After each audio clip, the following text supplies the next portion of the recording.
നമസ്കാരം. കഴിഞ്ഞ കുറച്ച് ദിവസങ്ങൾക്ക് മുന്നെയാണ് കുംഭമേളയിലെ വൈറൽ പെൺകുട്ടിയുടെ വിവാഹം തിരുവനന്തപുരം അരുമാനൂർ നായനാർ ക്ഷേത്രത്തിൽ വെച്ച് നടത്തിക്കൊടുത്തത് CPMൻ്റെ സംസ്ഥാന സെക്രട്ടറി ഗോവിന്ദൻ മാസ്റ്ററും വിദ്യാഭ്യാസ മന്ത്രി ശിവൻകുട്ടിയും ഒക്കെ ചേർന്നാണ്. പക്ഷേ പെട്ടെന്ന് തന്നെ ഒരു വാർത്ത പുറത്തു വരുന്നു. പെൺകുട്ടിക്ക് 18 വയസ്സായിട്ടില്ല. ഇതുമായി ബന്ധപ്പെട്ട് പരാതി നൽകിയത് VHPയുടെ സംസ്ഥാന ജനറൽ സെക്രട്ടറി അനിൽ വിളയിൽ രാഷ്ട്രപതിക്ക് പരാതി നൽകുകയുണ്ടായി. അതോടൊപ്പം തന്നെ മധ്യപ്രദേശിൽ നിന്നുള്ള 2 അഭിഭാഷകർ ദേശീയ പട്ടികവർഗ കമ്മീഷനിൽ പരാതിപ്പെട്ടു. അതോടൊപ്പം തന്നെ നെയ്യാറ്റിൻകര കോടതിയിൽ നിന്ന് അഭിഭാഷകൻ നെയ്യാറ്റിൻകര നാഗരാജും ഇതുമായി ബന്ധപ്പെട്ട പരാതി നൽകുകയുണ്ടായി. അതോടൊപ്പം തന്നെ പെൺകുട്ടിയുടെ അച്ഛനും ഈ വിഷയത്തിൽ പരാതിപ്പെടുകയുണ്ടായി. അങ്ങനെ ഇവരെല്ലാവരും പരാതിപ്പെട്ടതിന് ശേഷം ഇപ്പോൾ ഇതാ പെൺകുട്ടിയുടെ പേരിൽ ആ പരാതിയെ തുടർന്ന് പെൺകുട്ടിക്ക് പേരിലല്ല, പെൺകുട്ടിയുടെ ഭർത്താവിന് നേരെ പെൺകുട്ടിയുടെ അച്ഛൻ കൊടുത്ത പരാതിയിന്മേൽ കേസെടുക്കേണ്ടത് പോക്സോ കേസാണ് ഈ ഫർമാൻ ഖാൻ എന്ന് പറയുന്ന പെൺകുട്ടിയുടെ ഭർത്താവിന് നേരെ കേസെടുത്തത്. അങ്ങനെ അതിനുശേഷം ഇതാ ഇപ്പോൾ പെൺകുട്ടി പരാതിപ്പെട്ടിരിക്കുകയാണ്. ഈ കേസ് കൊടുത്ത ആൾക്കാർക്കെതിരെ പരാതിപ്പെട്ടിരിക്കുകയാണ്. സമൂഹ മാധ്യമങ്ങളിലൊക്കെ പെൺകുട്ടിയെ അപമാനപ്പെടുത്തി എന്നൊക്കെ പറഞ്ഞുകൊണ്ട് കേസ് കൊടുത്തിരിക്കുകയാണ്. അതിനെതിരെ അനിൽ വിളയിൽ ഫേസ്ബുക്കിൽ ഒരു ഫേസ്ബുക്ക് പോസ്റ്റ് ഇട്ടിട്ടുണ്ട്. പോസ്റ്റ് വൈറലായിട്ടുണ്ട്. പോസ്റ്റ് ഇങ്ങനെയാണ്: തനിക്ക് 18 വയസ്സ് കഴിഞ്ഞു എന്നാണല്ലോ വൈറൽ പെൺകുട്ടി പറയുന്നത്.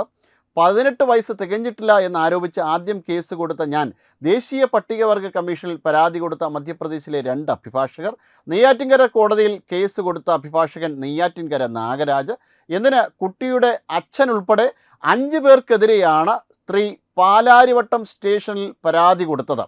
സംഭവം പ്രായപൂർത്തിയായ വനിതയെ മോശമായി സമൂഹ മാധ്യമങ്ങളിലും മറ്റും ചിത്രീകരിച്ചു എന്ന മഹാ അപരാധത്തിൻ്റെ പുറത്താണ്. വനിത പറഞ്ഞത് ശരിയെങ്കിൽ കേരളത്തിലെ മാധ്യമങ്ങൾ എന്തുകൊണ്ടാണ് ഇപ്പോഴും ആ പെൺകുട്ടിയുടെ പേര് പറയാത്തത്? എന്തുകൊണ്ടാണ് ആ പെൺകുട്ടിയുടെ മുഖം വ്യക്തമാക്കി ഫോട്ടോ കാണിക്കാത്തത്? കുട്ടി മൈനറല്ലേ? സത്യം വിളിച്ച് പറയുമ്പോൾ ഞങ്ങൾക്കെതിരെ കേസുകൾ കൊടുക്കുക എന്നുള്ളതിൻ്റെ പിന്നിൽ പ്രവർത്തിച്ചത് അരിയാഹാരം കഴിച്ചവർക്കെല്ലാം വ്യക്തമായി അറിയാം. സത്യം പറയുമ്പോൾ ധർമ്മത്തിന് വേണ്ടി നിലകൊള്ളുമ്പോൾ കേസ് വരികയാണെങ്കിൽ സധൈര്യം അതിനെ നേരിടാൻ തയ്യാറാണ്. ഞങ്ങൾ ആരും ആ പെൺകുട്ടിക്ക് എതിരല്ല. പക്ഷേ ഈ സംഭവത്തിന് പിന്നിലുണ്ടായ ചതി, പ്രലോഭനം തുടങ്ങിയ കാര്യങ്ങൾ അന്വേഷിക്കണം എന്നാണ് ആവശ്യം. അല്ലാതെ സത്യം ചൂണ്ടിക്കാട്ടിയവർക്കെതിരെ നിയമാനുസരണം കേസ് കൊടുക്കുന്നവർക്കെതിരെ പരാതിപ്പെടുകയല്ല വേണ്ടത്. കേരളത്തിലെ മാധ്യമങ്ങൾ ഞങ്ങളുടെയൊക്കെ ചിത്രങ്ങൾ പ്രസിദ്ധീകരിച്ചതുപോലെ എന്തേ 18 വയസ്സ് കഴിഞ്ഞ ആ പെൺകുട്ടിയുടെ ചിത്രം പ്രസിദ്ധീകരിക്കാത്തത്? അപ്പോൾ എന്തോ കുഴപ്പമുണ്ടല്ലോ. ഏതായാലും ഉടുക്കുകേട്ട് ഇന്നലെ ഉറങ്ങിയില്ല. സ്ത്രീ മൈനറാണ് എന്ന വ്യക്തമായ ഉത്തരവിറക്കിയ പട്ടികവർഗ കമ്മീഷനിലെ അംഗങ്ങളും ഞാൻ കൊടുത്ത പരാതിയിന്മേൽ അന്വേഷിക്കാൻ ഉത്തരവിട്ട ആരാധ്യയായ ഭാരതത്തിൻ്റെ രാഷ്ട്രപതി ശ്രീമതി ദ്രൗപദി മുർമുവിനെയും പ്രതികളാക്കി നാളെ കേസ് വരുമായിരിക്കും എന്നൊക്കെ പറഞ്ഞുകൊണ്ടാണ് ആ ഫേസ്ബുക്ക് പോസ്റ്റ്. ഇത്തരത്തിൽ ആ പെൺകുട്ടിക്ക് നേരെ ഒരു വലിയ ചതി നടന്നിട്ടുണ്ട് എന്നുള്ള കാര്യം ഏറെക്കുറെ ഉറപ്പായതായിരുന്നു അന്ന്. കാരണം ഇതുമായി ബന്ധപ്പെട്ട രേഖകൾ മര്യാദയ്ക്ക് പരിശോധിക്കപ്പെട്ടിട്ടില്ല എന്ന് തെളിഞ്ഞതാണ്. National commission for scheduled tribes ഇവർക്കെതിരെ കേസെടുത്തതാണ്. കേസിൽ കഴമ്പുണ്ട്, ഈ പരാതിയിന്മേൽ കഴമ്പുണ്ട് എന്ന് മനസ്സിലാക്കിയതിന് ശേഷമാണ് ഇവർക്കെതിരെ കേസെടുത്തത് തന്നെ. അപ്പോൾ ഈ പരാതി എന്ന് പറയുന്നത് ഒരു ഫാബ്രിക്കേറ്റഡ് ആണ്. കുട്ടിയെ ഫോഴ്സ്ഫുള്ളി ഈ പരാതി കൊടുക്കുവാൻ വേണ്ടിയിട്ട് മറ്റു പലരും ഇതിന് പിന്നിൽ നിന്നുകൊണ്ടാണ് ഈ പരാതി കൊടുത്തതെന്ന് എല്ലാവർക്കും മനസ്സിലായിട്ടുണ്ടാകും. കൃത്യമായിട്ടിത് മനസ്സിലാക്കുവാൻ വേണ്ടിയിട്ട് വലിയ റോക്കറ്റ് സയൻസ് ഒന്നും അറിയണമെന്നില്ല. സാമാന്യ ബുദ്ധിയിൽ ചിന്തിച്ചാൽ തന്നെ ഇത് മനസ്സിലാക്കാവുന്ന കാര്യമേ ഉള്ളൂ. എന്തായാലും പെൺകുട്ടി ഇപ്പോൾ പരാതിപ്പെട്ടിട്ടുണ്ട്. ഈ പരാതിയിന്മേൽ ഇനി എന്താണ് സംഭവിക്കുന്നത് എന്നുള്ളത് വഴിയെ തന്നെ നമുക്ക് അറിയാം. പക്ഷേ ഈ കാര്യങ്ങളൊന്നും ശരിയായ രീതിയിൽ മുന്നോട്ട് പോകാൻ പോകുന്നില്ല. കാരണം ഈ പെൺകുട്ടി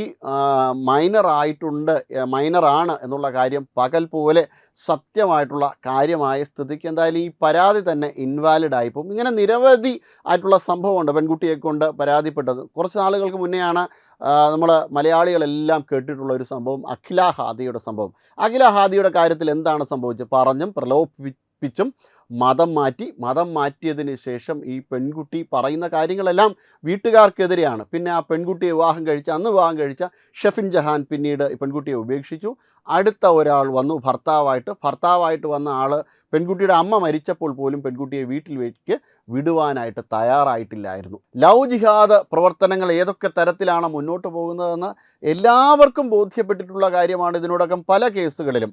ഇതിനിടയിൽ ചില പെൺകുട്ടിയുടെ പേര് പറയുന്നില്ല, പെൺകുട്ടി ഇപ്പോൾ വീണ്ടും ധർമ്മത്തിലേക്ക് തന്നെ തിരിച്ചു വന്നതുകൊണ്ട് പെൺകുട്ടിയുടെ പേര് പറയുന്നില്ല. പെൺകുട്ടിയെ ഒരു സമയത്ത് ഈ മീഡിയ ഓൺ ചാനൽ തന്നെ അഭിമുഖം നടത്തിയിട്ടുണ്ടായിരുന്നു. പെൺകുട്ടി എങ്ങനെയാണ് ഈ മതം മാറിയത് എന്നൊക്കെ പറഞ്ഞുകൊണ്ട്. എനിക്ക് അറിയില്ല, എന്നെ ആരും മതം മാറ്റിയതല്ല, ഞാൻ സ്വമേധയാ മതം മാറിയതാണ് എന്നൊക്കെ പറഞ്ഞുകൊണ്ട് പെൺകുട്ടി ബൈറ്റൊക്കെ കൊടുക്കുകയുണ്ടായി. എനിക്ക് RSSകാരെ പേടിയാണ്, അതുകൊണ്ടാണ് ഞാൻ അന്ന് ഇങ്ങനെ പറഞ്ഞത്, അവർക്കെതിരെ പറഞ്ഞതെന്നൊക്കെ പറഞ്ഞുകൊണ്ട് പെൺകുട്ടി മീഡിയ ഓൺ ചാനലിൽ ബൈറ്റ് കൊടുത്തു. 2 ദിവസം കഴിഞ്ഞപ്പോൾ തന്നെ പെൺകുട്ടി ഇത് മാറ്റി പറഞ്ഞു.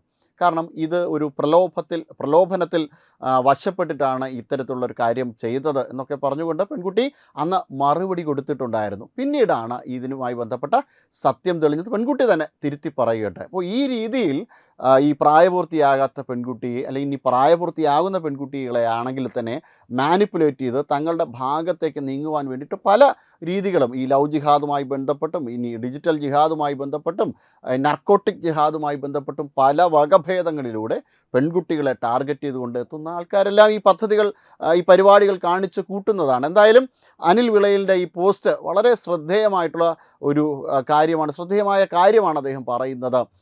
കാരണം ഇങ്ങനെ എന്തുകൊണ്ടാണ് ഈ മാധ്യമങ്ങൾ ഈ പെൺകുട്ടിയുടെ ഫോട്ടോയോ അല്ലെങ്കിൽ പേരോ ഒന്നും ഇപ്പോഴും പറയാത്ത? മാധ്യമങ്ങൾക്ക് കൃത്യമായിട്ട് അറിയാം ഇതൊരു കള്ളപ്പരാതിയാണെന്നും ഇതിൻ്റെ പിന്നിൽ ആരാണ് എന്നും ഒക്കെ ഉള്ള കാര്യം വളരെ വ്യക്തമായിട്ട് അറിയാം. എന്തായാലും ഇതുമായി ബന്ധപ്പെട്ട കൂടുതൽ വിവരങ്ങൾ പുറത്തു വരുന്നതിനനുസരിച്ച് കൂടുതൽ കേസുകൾ എടുക്കേണ്ട ഒരു സാഹചര്യം കൂടി ഇതുമായിട്ട് ബന്ധപ്പെട്ടുണ്ടാകും എന്നുള്ള കാര്യം ഉറപ്പായിരിക്കുകയാണ്. അപ്പം മാധ്യമങ്ങൾക്കെല്ലാം ഇത് മനസ്സിലായതിന് ശേഷം പിന്നെ അതുകൊണ്ടാണ് അവർ ഈ രീതിയിലൊന്നും പെൺകുട്ടിയെ പിന്തുണച്ചുകൊണ്ടോ അല്ലെങ്കിൽ മറ്റു രീതിയിലൊന്നും ഇത് പ്രതികരിക്കാത്തത്. ഇപ്പോഴും ഫോട്ടോ ബ്ലറായിട്ടേക്കുന്നതും അതോടൊപ്പം തന്നെ പേര് പറയാത്തതും ഇതൊക്കെ കൊണ്ടാണ്.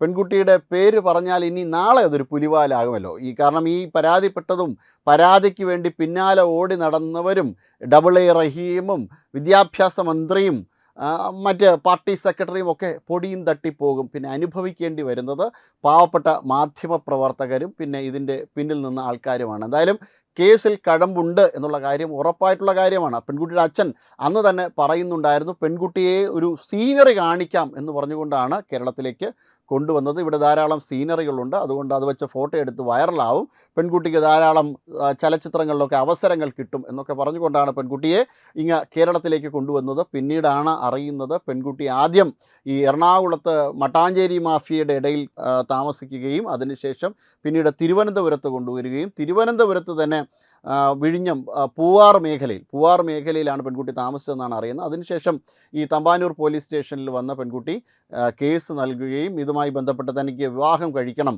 എൻ്റെ അച്ഛൻ എന്നെ അനുവദിക്കുന്നില്ല എന്ന് പറഞ്ഞുകൊണ്ട് ആ പെൺകുട്ടി വന്ന് പരാതിപ്പെടുകയും അതിനുശേഷം പെൺകുട്ടിയെ വളരെ ഈ പോലീസ് സന്നാഹങ്ങളോടുകൂടിയും പാർട്ടി നേതാക്കന്മാരോടുകൂടിയും ഈ അരുമാനൂർ ക്ഷേത്രത്തിലെത്തി അവിടെ വെച്ച് വിവാഹം നടത്തി കൊടുക്കുകയായിരുന്നു. ഈ വിവാഹം നടത്തി കൊടുക്കുന്നത് യഥാർത്ഥത്തിൽ സ്പെഷ്യൽ മാരേജ് ആക്ട് പ്രകാരം പെൺകുട്ടിക്ക് ഈ ക്ഷേത്രത്തിൽ വെച്ച് വിവാഹം നടത്തുവാൻ പറ്റുന്ന ഒരു അധികാരമില്ല. കാരണം പെൺകുട്ടി ഹിന്ദുവും മറ്റേയാൾ ഇസ്ലാമുമാണ്. അതുകൊണ്ട് തന്നെ ഇവരെ സ്പെഷ്യൽ മാരേജ് ആക്ട് അനുസരിച്ച് രജിസ്റ്റർ ഓഫീസിലാണ് കൊണ്ടുപോകേണ്ടത്. പക്ഷേ പാർട്ടിയുടെ മതേതര മുഖം കാണിക്കണമല്ലോ എന്ന് വിചാരിച്ചിട്ട് അവിടെ വെച്ച് നടത്തി. പക്ഷേ ഇപ്പോൾ അതിനെതിരെ പിന്നീട് കേസ് പെൺകുട്ടിയുടെ അച്ഛനും അതോടൊപ്പം തന്നെ സാമൂഹ്യ പ്രവർത്തകരും ചേർന്ന് കൊടുക്കുകയുണ്ടായി. അതിനെതിരെ വീണ്ടും പെൺകുട്ടി കേസ് കൊടുത്തിരിക്കുന്നു. എന്തായാലും ഈ പെൺകുട്ടി ഇപ്പോൾ കൊടുത്തിരിക്കുന്ന കേസ് എന്തായാലും പൊളിഞ്ഞു പോകും. ആദ്യത്തെ കേസ് വീണ്ടും നിലനിൽക്കുന്നുള്ള കാര്യം വസ്തുതയാണ്. എന്തായാലും ഇതുമായി ബന്ധപ്പെട്ട കൂടുതൽ കാര്യങ്ങൾ പ്രേക്ഷകരുമായി പങ്കുവയ്ക്കുന്നതാണ്. Web desk Tatwamayi news. വിട്ടുവീഴ്ചയില്ലാത്ത നിലപാടുകളുമായി ദേശീയതയുടെയും സമാജത്തിൻ്റെയും ശാക്തീകരണത്തിനു വേണ്ടി തത്വമയിയുടെ ജൈത്രയാത്ര തുടരുകയാണ്. യൂട്യൂബിൽ മാത്രം തത്വമയിക്ക് 10 ലക്ഷം സബ്സ്ക്രൈബേഴ്സിലേക്ക് എത്താൻ ഏതാനും ചുവടുകൾ മാത്രമാണ് ബാക്കി. മറ്റ് സോഷ്യൽ മീഡിയ പ്ലാറ്റ്ഫോമുകളിലും തത്വമയിയുടെ നിറസാന്നിധ്യം തുടരുകയാണ്. ഈ അവസരത്തിൽ ഞങ്ങൾക്ക് നിങ്ങളോടുള്ള അഭ്യർത്ഥന ഞങ്ങളോടൊപ്പം നിൽക്കുക എന്നുള്ളതാണ്.